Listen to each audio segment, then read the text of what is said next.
ચાલો નમસ્કાર વિદ્યાર્થી મિત્રો, આપણે ફરી વખત ચેપ્ટર છે 7ની વાત કરવાની છે. ચેપ્ટર 6 આપણે દહન અને જ્યોત છે પૂરું કર્યું. એમાં છેલ્લે જોયું હતું, શું જોયું હતું કે ભાઈ પેટ્રોલથી લાગેલી આગ છે આપણે બુઝાવી શકતા નથી પાણી દ્વારા, બરાબર. અમુક છે ખાલી જગ્યાઓ પણ આપણે જોઈ હતી. તો હવે આપણે ચેપ્ટર નંબર 7 છે એ જોવાનું છે. અને ચેપ્ટર નંબર 7 આપણું એવું કંઈક છે કે વનસ્પતિઓ અને પ્રાણીઓનું સંરક્ષણ. તો પાઠ સમજવામાં પહેલાં છે હેડિંગ સમજવું પડે. પ્રાણીઓ અને વનસ્પતિઓનું સંરક્ષણ એટલે આપણે કેવી રીતે એમને બચાવી શકીએ, અને અત્યારે જે નાશ થતો રહ્યો જંગલોનો, તો એમની પાછળનું કારણ છે એ પણ જાણવાનું છે. તો આપણે છે એક વસ્તુ વિચારે કે આપણે સમાજ વિદ્યાના વિષયમાં છે આપણે ઘણા બધા જૈવ આરક્ષિત ક્ષેત્રો છે વિશે વાત સાંભળેલી છે. એમાં અમુક ક્ષેત્રો છે કે ભાઈ ભરતપુરનો અભયારણ્ય છે, બરાબર, એની વાત આપણે સાંભળેલી છે.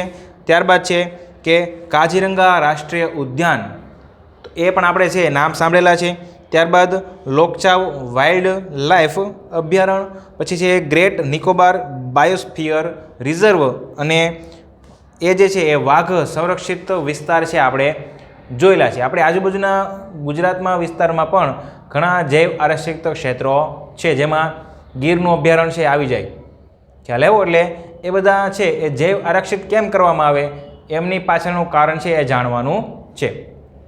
તો અત્યારનો છે એ મેજર પ્રશ્ન આપણે બધાને ખ્યાલ છે કે આપણી ખૂબ જ વધારે પડતી જરૂરિયાતોના કારણે શું થાય છે કે વન નાબૂદી થાય છે, એટલે કે જંગલો છે એ કપાતા જાય છે. તો આજે જૈવ આરક્ષિત ક્ષેત્રો અભયારણ્યો શા માટે બનાવવામાં આવે છે, ઉદ્યાનો છે શા માટે બનાવવામાં આવે, તો અમુક ટકા છે એ વિસ્તાર આપણે છે એ આરક્ષિત કરી શકીએ વન્યજીવો માટે, એટલા માટે છે એ બધી વસ્તુ છે એ બનાવવામાં આવતી હોય. અભયારણ્યો છે, જૈવ આરક્ષિત ક્ષેત્રો છે, આ બધી વસ્તુ એટલે છે બનાવવામાં આવે કે જેના કારણે છે એ વન્યજીવો છે એ સુરક્ષિત રહી શકે. પણ આપણી માનવીય પ્રવૃત્તિઓના કારણે આજના સમયમાં છે જંગલ વિસ્તાર છે કેવો થતો જાય છે, નાશ પામે છે. તો એમાં છે આપણે જોઈએ કે વન નાબૂદી અને તેના કારણો, કયા કારણોસર આ વસ્તુ થાય છે. તો આપણે એક વસ્તુ જાણી લેવી જોઈએ કે દરેક વન્યજીવ છે અથવા તો જૈવ આરક્ષિત ક્ષેત્રોના કારણે આપણી જે ખોરાકની જે આખી કડી છે એ ચાલતી રહેલી છે. એટલે સિમ્પલ ભાષામાં કેવું હોય તો કે માનવજાતને ટકી રહેવા માટે જે પ્રાણીઓ છે, સજીવો છે, એ ખૂબ જ જરૂરી છે. એટલે આપણે જો જીવન ટકાવી રાખવું છે લાંબા સમય સુધી, તો આપણી પાસે છે જંગલો હોવા ખૂબ જ આવશ્યક છે. આપણે ખ્યાલ છે કે જંગલો છે એમના કારણે ઘણા બધા પ્રકારના ફાયદાઓ છે આપણને થાય છે, પણ માનવીય પ્રવૃત્તિઓના કારણે છે આ વન નાબૂદી થઈ રહી છે. તો આપણે સવાલ જોઈએ કે ભાઈ વન નાબૂદી થવાના કારણો છે એ જણાવો.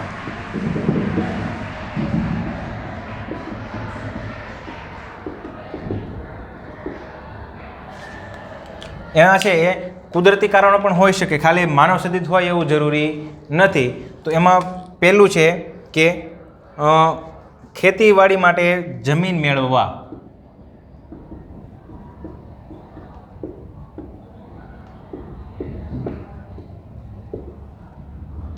ખેતીવાડી માટે છે એ જમીન મેળવવા માટે આપણે જંગલોનો શું કરીએ છીએ, નાશ કરીએ છીએ. એ આપણે દરેકને ખ્યાલ છે કે વધારે ને વધારે જમીન મેળવવા, જમીન છે ખેતીલાયક બનાવવા માટે શું કરવામાં આવે છે, જે જંગલ વિસ્તાર છે એમાં પણ આપણે છે ખેતીલાયક જમીન ઉગાડી દઈએ છીએ. એટલે ત્યાં રહેતા પ્રાણીઓ શું થાય છે, એમને સ્થળાંતર છે કરવું પડે.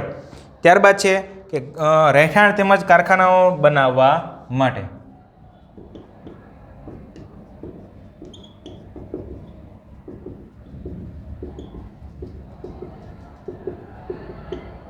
રહેઠાણ તેમજ કારખાનાઓ બનાવવા માટે છે એ વન નાબૂદી છે કરવામાં આવે છે, એટલે જંગલોનો નાશ કરવામાં આવે છે. અત્યારે છે એ મનુષ્ય છે, આપને ખબર જ છે કે જે જગ્યાએ છે એ ખુલ્લા વિસ્તારમાં રહેવું આપણને વધારે ગમે, બરાબર.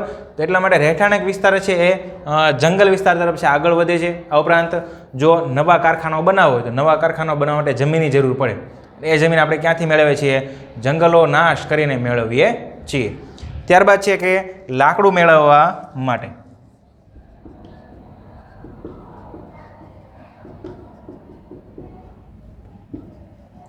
તો લાકડું મેળવવા માટે પણ આપણે છે જંગલોનો નાશ કરીએ છીએ, કેમ કે જંગલ પાસેથી આપણે ખૂબ જ મોટા પ્રમાણમાં છે લાકડું મળે છે. જે લાકડું આપણે ફર્નિચરમાં ઉપયોગ કરી શકીએ છીએ, એટલા માટે છે આપણે જંગલોનો નાશ કરીએ છીએ. ત્યારબાદ છે કે કુદરતી આગ અને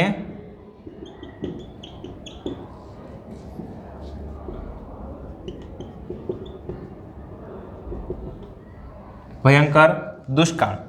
કુદરતી આગ એટલે આને છે આપણે સિમ્પલ ભાષામાં કહી શકીએ દાવાનળ.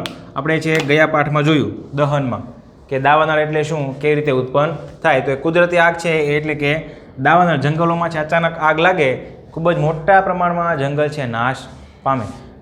થોડાક સમય પહેલાંના સમાચાર છે આપણે સાંભળેલા છે કે આફ્રિકામાં છે એ ખૂબ જ મોટા પ્રમાણમાં છે જંગલ છે આગ લાગવાના કારણે શું થયું, નાશ પામ્યો. 2 કે 4 કે 6 દિવસ સુધી આગ છે સતત ચાલુ રહે તો શું થાય, આખું જંગલ છે બળીને રાખ થઈ જાય.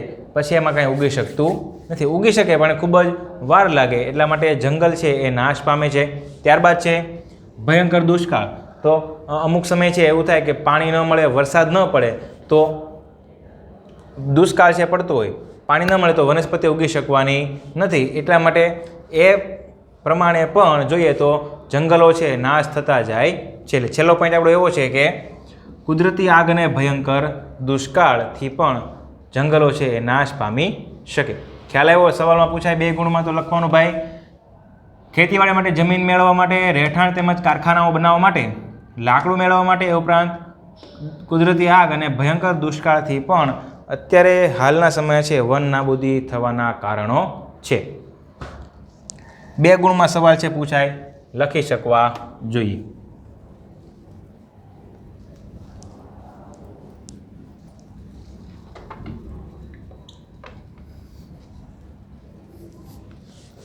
આગળ વધીએ.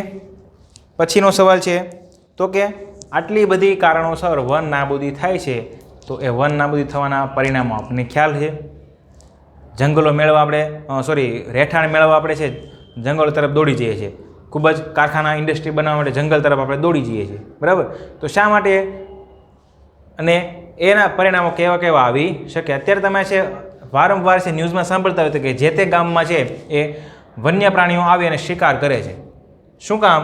કેમ કે આપણી ભૂલ છે કે આપણે વન્ય જીવો માટે છે રહેઠાણની વ્યવસ્થા છે એ શું કરીએ છીએ, ધીમે ધીમે છે લેતા જઈએ છીએ. તો એ વન્ય પ્રાણી છે રહેવા માટે ક્યાં જાય, ન છૂટકે આપણા વિસ્તાર સુધી છે એને આવવું પડે. ખ્યાલ આવ્યો? એટલે ઘણી વખત આપણે ન્યૂઝમાં સાંભળતા હોય કે જે તે ગામમાં છે એ સિંહ કે વાઘ છે એ વારંવાર જોવા મળે છે. શું કામ? કેમ કે જો આપણે જંગલોનો નાશ કરીએ તો એમને રહેવા માટે રહેઠાણ મળતું નથી. ન મળે તો આપણા વિસ્તારમાં છે એ આવવાના છે, એમાં કોઈ બેમત રહેલો નથી. તો એમના પરિણામો શું આવી શકે?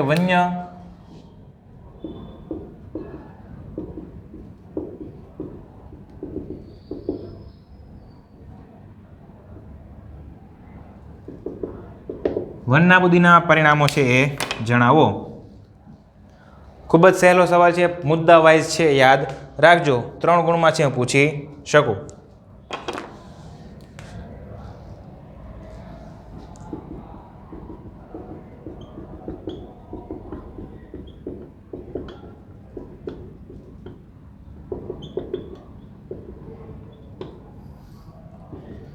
વાતાવરણમાં છે CO2ના સ્તરમાં શું થઈ શકે?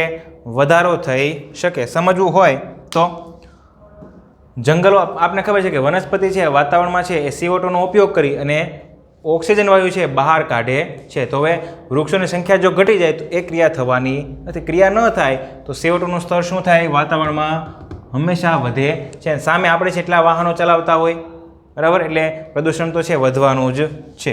ત્યારબાદ તો કે પૃથ્વીના તાપમાનમાં પણ વધારો થાય છે.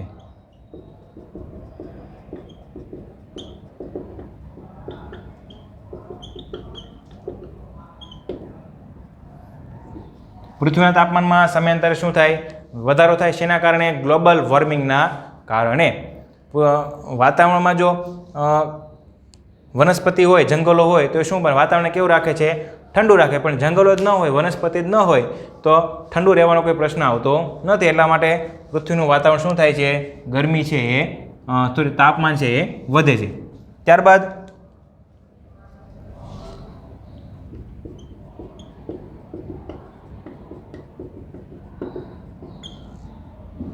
વરસાદમાં ઘટાડો તેમજ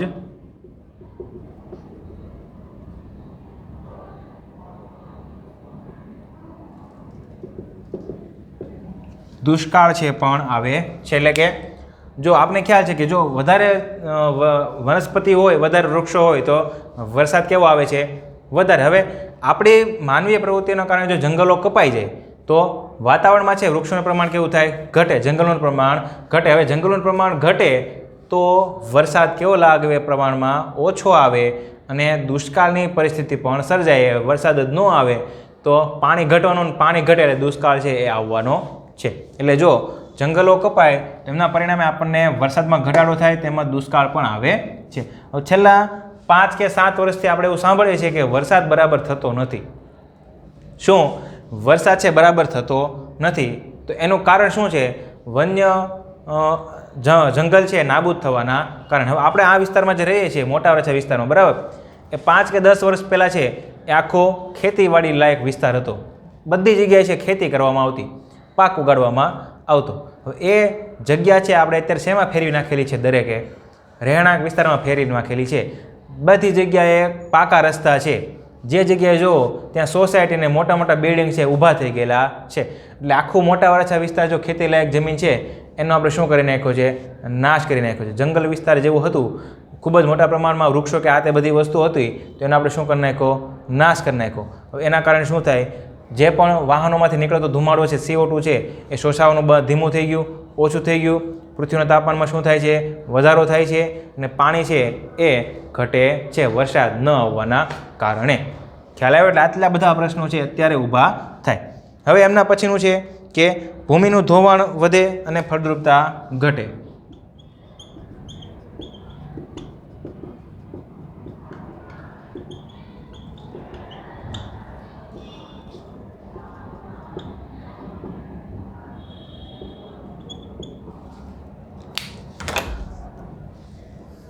ભૂમિનું ધોવાણ વધે અને ફળદ્રુપતા ઘટે. હવે જંગલો જો ન હોય તો આપણે ખબર છે વધારે જો વૃક્ષો હોય તો જમીનને શું કરે? જકડી રાખવાનું કાર્ય કરે. એટલે જકડે નહીં તો ભૂમિનું ધોવાણ છે વધવાનું છે. એ ઉપરાંત ફળદ્રુપતા પણ છે શું થવાની છે? ઘટવાની છે. એ ઉપરાંત જોઈએ તો લાંબા સમયે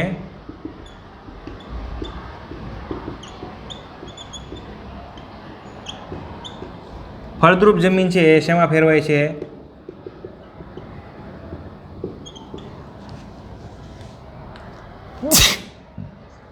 રણમાં ફેરવાય છે. શેમાં ફેરવાય?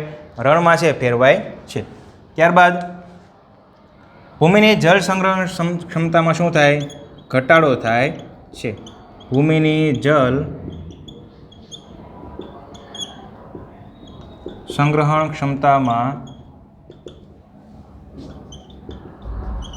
ઘટાડો થાય છે. જંગલો નાશ થાય તો મોટા પ્રમાણમાં છે આપને જ નુકસાન થવાનું છે. તો 100% દરેકને, તમને મને બધાને ખ્યાલ છે. ભૂમિ જળ સંગ્રહ ક્ષમતા ઘટે, જળ સંગ્રહ ક્ષમતા ઘટે તો આપણે જમીનમાંથી છે કૂવા કે દાર દ્વારા પાણી મેળવી શકતા નથી. જો સરવાળે કેવું હોય તો પાણી જ ઘટવાનું છે. એ ઉપરાંત તો કે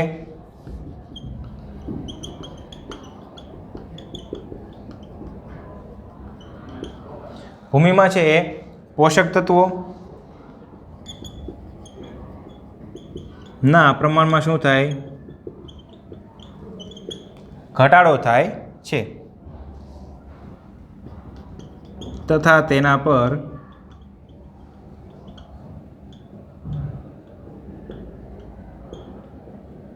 વિપરીત અસરો જોવા મળે અને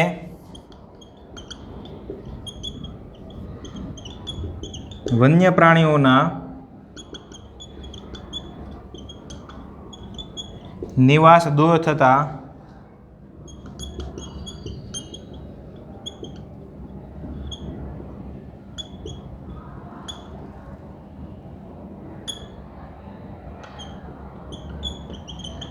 અસ્તિત્વ પર શું મુકાય છે? ભય મુકાય છે. ફરી વખત જોઈએ કે ભૂમિની જળ સંગ્રહ ક્ષમતામાં ઘટાડો થાય, જોઈ લીધું આપણે. ત્યારબાદ ભૂમિમાં પોષક તત્વોના પ્રમાણમાં ઘટાડો થાય તથા તેના બંધારણ પર વિપરીત અસરો છે જોવા મળે. પાક છે સારો આવી શકતો નથી તત્વો ઘટે તો પાક આપણે મેળવી શકીએ નહીં. પાક ન મેળવી શકીએ તો સરવાળે છે બધી વસ્તુ છે આપણને ઘટે છે. એ પછી લઈએ તો કે વન્ય પ્રાણીઓના નિવાસ છે દૂર થતાં તેમના અસ્તિત્વ પર છે એ ભય મુકાય છે. અસ્તિત્વ છે શું થાય? જોખમાય. એટલે કે જો જંગલોનો નાશ થાય તો પ્રાણીઓ છે નિવાસ સ્થાનમાં શું થાય? ઘટાડો થાય. એટલે સરવાળે છે રહેણાંક વિસ્તાર ન મળવાના કારણે અને વિપરીત સ્થિતિઓના કારણે શું થાય? તો એ બધા પ્રાણીઓ છે ધીમે ધીમે છે શું લાગે? મરવા લાગે અને લુપ્ત થવા લાગે. ખ્યાલ આવ્યો? હાલના સમયમાં છે એક ચકલી છે એમનું અસ્તિત્વ શેમાં છે? જોખમમાં છે. કેમ? તો કે એમને છે રહેવા માટે છે પ્રોપર વ્યવસ્થા છે મળતી નથી એટલા માટે. પછી એક કાબર છે, બરાબર. આપણે આ સમયમાં આપણા વિસ્તારમાં છે પહેલાં કાબરો છે બહુ બધી જોવા મળતી. કેમ? કેમ કે અહીંયા છે આજુબાજુના વિસ્તારમાં શું હતું? જંગલ જેવો વિસ્તાર, એટલે કે વૃક્ષો છે જોવા મળતા કે એમની ઉપર છે માળો બનાવીને રહી શકે. પણ આપણી પ્રવૃત્તિઓના કારણે શું થાય છે? જે જગ્યાએ જમીન હતી ખુલ્લી જમીનમાં છે વૃક્ષો હતા એ કાપી અને આપણે શું બનાવી નાખ્યું છે? અત્યારે મોટી મોટી બિલ્ડિંગો છે ઊભી કરી દીધી છે કે જેના કારણે એમને રહેણાંક વિસ્તારમાં શું થાય? ઘટાડો થાય અને પરિણામે છે એ પ્રજાતિ કેવી છે? લુપ્ત થતી જાય. એટલે કેવું હોય તો કે પ્રાણીઓના નિવાસસ્થાનમાં શું થાય? ઘટાડો થાય અને એમનો અસ્તિત્વ છે ભયમાં મુકાય છે. બરાબર. એટલે આટલા પરિણામો આપણને મળે છે વન નાબૂદીના, કે જમીન છે આપણે લઈએ છીએ, જંગલો નાશ કરીએ છીએ, તો આ અસરો ભોગવવા માટે પણ આપણે તૈયાર રહેવું જોઈએ.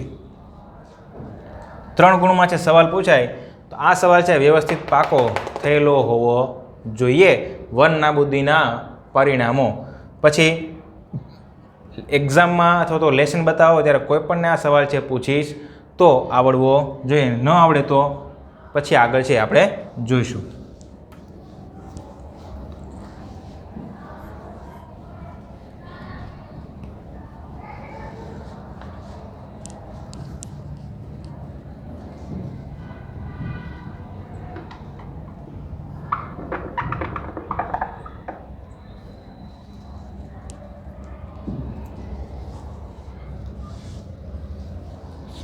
આગળ જોઈએ કે ભાઈ જૈવ આરક્ષિત વિસ્તારની આપણે છે વાત કરવાની છે. તો જૈવ આરક્ષિત વિસ્તાર છે આપણે કોને કહીએ? તો એ વિશે આપણે છે એ વાત કરશું. હવે સિમ્પલ સવાલ છે, ખૂબ જ નાનો, એ જોઈએ કે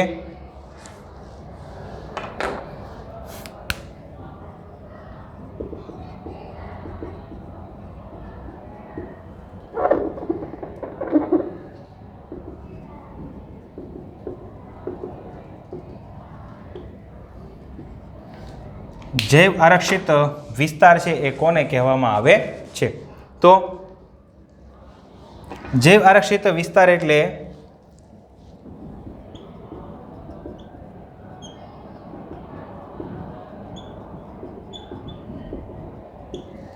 એટલે વન્યજીવો,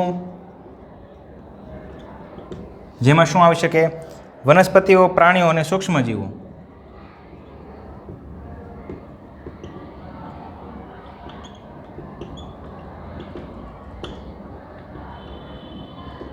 અને સૂક્ષ્મ જીવો.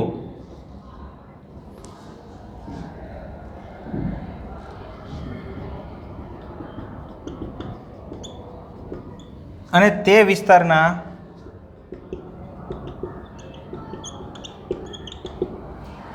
આદિવાસીઓના પારંપરિક જીવન નિર્વાહ માટે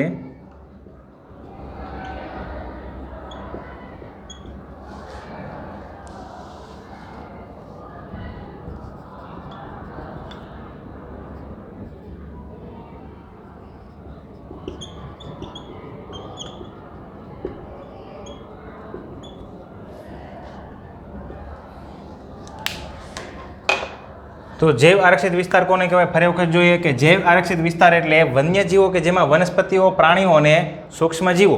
આ ઉપરાંત તે વિસ્તારના આદિવાસીઓના પારંપરિક જીવન નિર્વાહ માટેનો વિશાળ અને સુરક્ષિત વિસ્તાર, એને કહેવામાં આવે છે જૈવ આરક્ષિત વિસ્તાર તરીકે ઓળખવામાં આવે.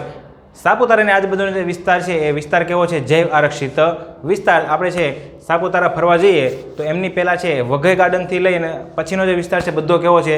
જૈવ આરક્ષિત વિસ્તાર તરીકે છે એમને ગણવામાં આવે છે. શું કામ? તો કે એ વિસ્તારમાં છે વન્ય પ્રાણીઓ પણ રહેલા છે, ખૂબ જ મોટા પ્રમાણમાં વનસ્પતિઓ છે, સૂક્ષ્મજીવો પણ છે. ઇવન એ વિસ્તારમાં આદિવાસીઓ પણ આપણને જોવા મળે કે જે જીવન નિર્વાહ છે કેવી રીતે કરતા હોય તો જંગલોમાં રહી અને એ લોકો છે પોતાનું જીવન છે એ ગુજારતા હોય. ત્યાં જૈવ આરક્ષિત વિસ્તારમાં પણ ઘણા બધા ગામડાઓ છે જેમાં આદિવાસીઓ છે એ રહેતા હોય અને એમનું પોતાનું છે જીવન નિર્વાહ છે એ કરતા હોય. તો એમના માટેનો છે એ વિશાળ અને સુરક્ષિત વિસ્તાર જે બનાવેલો છે એમને કહેવામાં આવે છે જૈવ આરક્ષિત વિસ્તાર તરીકે છે ઓળખવામાં આવે છે. ખ્યાલ આવ્યો? એટલે આ છે એ જૈવ આરક્ષિત વિસ્તાર તરીકે છે ઓળખવામાં આવે. તો અહીંયા સુધી રાખીએ. આપણે છે એ વનનાબૂદીના કારણો જોયા અને એની અસરો આપણે છે એ જોઈ અને બીજું જોયું છે જૈવ આરક્ષિત વિસ્તારની આપણે વ્યાખ્યા છે એ જોઈ. સમજ્યા? એટલે આ બધી વસ્તુ છે એ વ્યવસ્થિત પાકી કરીને લેસનમાં છે લખવાની છે. આગળના ભાગમાં છે આપણે વિશેષ જોવાનું છે. નમસ્કાર.